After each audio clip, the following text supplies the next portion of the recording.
Hi, everyone. My name's Ashley Berghoff, and as a business owner, I've been experiencing a lot of change and uncertainty over the last couple of months. I think that's true for all of us, but especially for those of us thinking about how our businesses are going to survive this and what that looks like. And I have really found a thought model helpful that I learned from my coach a couple of months ago that was actually invented by a woman named Brooke Castillo. She's a master life coach. And this model is an incredibly helpful way to really think about what are the circumstances, the things outside of my control that are neutral, that are factual, and what are the thoughts that I'm having, the evaluations I'm placing on top of that circumstance, and what kinds of actions and results is that leading to in my life, and to what extent do I want to change and adjust and be very aware of the way I'm thinking about this so that I'm taking the actions that I want to take and showing up in the way that I want to show up. So that's how I've been using the model, and I wanted to introduce it to you. It can be helpful no matter what circumstance you're in, whether you're a business owner or not. It's just a helpful way to identify and kind of walk through what's going on in your mind and kind of taking control and agency over that. So the model has kind of 5 pieces that you go through, right, as you're thinking through this. So first you have your circumstances. This is the neutral, objective, factual situation that you are in, right? So we'll go through a couple of examples for this, but always something provable. If it's an evaluation, something is bad, something is good, anything like that, that starts moving you into the thought line. So the thought line is, what is my evaluation of this? What kinds of thoughts am I having about this situation that I'm in? Then what kinds of feelings is that leading to in my mind and in my heart? What kinds of actions am I taking because of that thought and that feeling? And what's the result? And what's interesting about this model, when you do it properly and you kind of separate your thoughts one from each other, so you do this for one thought at a time, even if you're doing it for, multiple models for the same circumstance, is that often the result that you have due to the feelings and actions that you have are actually proving your thought. So you have this thought which leads to actions that prove your thought true, becoming a self-reinforcing cycle. And that can be great if this thought is a healthy one, a helpful one, one that's serving you, and not so great if it's not, right?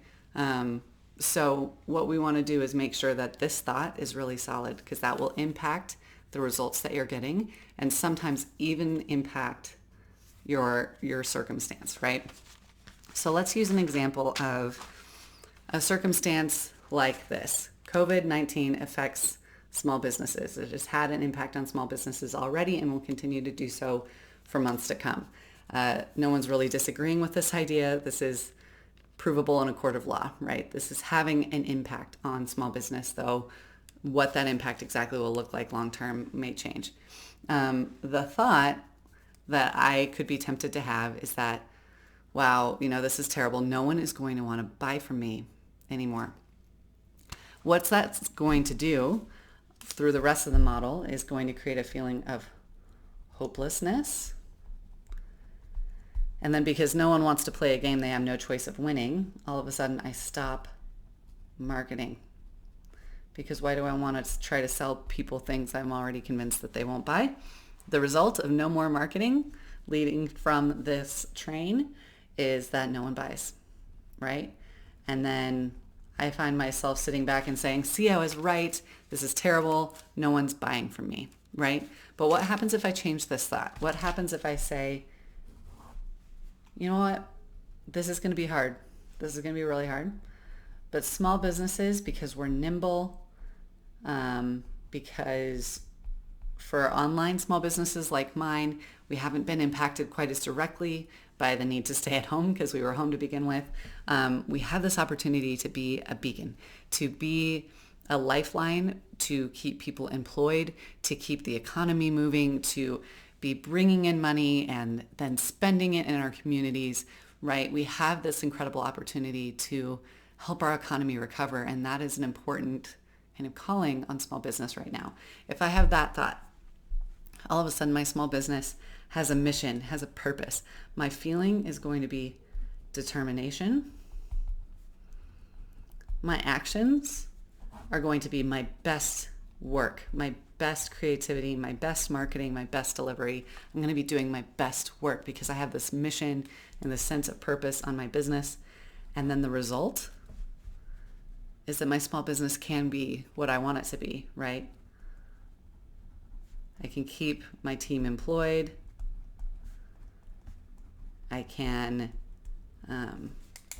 support local business because I am not struggling financially. All of these things start to prove themselves in a positive feedback loop, right? And I can start seeing how other small businesses are showing up for their customers in a unique way, and we can recover more quickly because rather than acting out of fear, acting out of hopelessness, acting out of negative thought cycles, we have the opportunity to really lean into this. And that's not to say that we can control our circumstances. We often cannot, right? I can't control whether or not I get this disease. I can stay home, and that will make it much less likely, right? But I can't control what other people are going to do. I can't control how long this is going to last. I can't control what our economy is going to do, but I can control my thoughts about it. I can control my response to it, and that will lead to different results than if I kind of just reacted to the situations around me with thoughts that were not serving me. So I hope that's helpful for you as you're thinking about your business and starting to tease these things out. Let me know if I can help you in any way with this. I can send you the podcasts that Brooke Castillo has done about this so you can dive a little bit deeper into using the model for yourself. But it's an incredible self-coaching tool that you can use no matter what circumstance you're in and no matter what you're trying to do in response to it. So I hope that's helpful, and I hope you're having a wonderful day.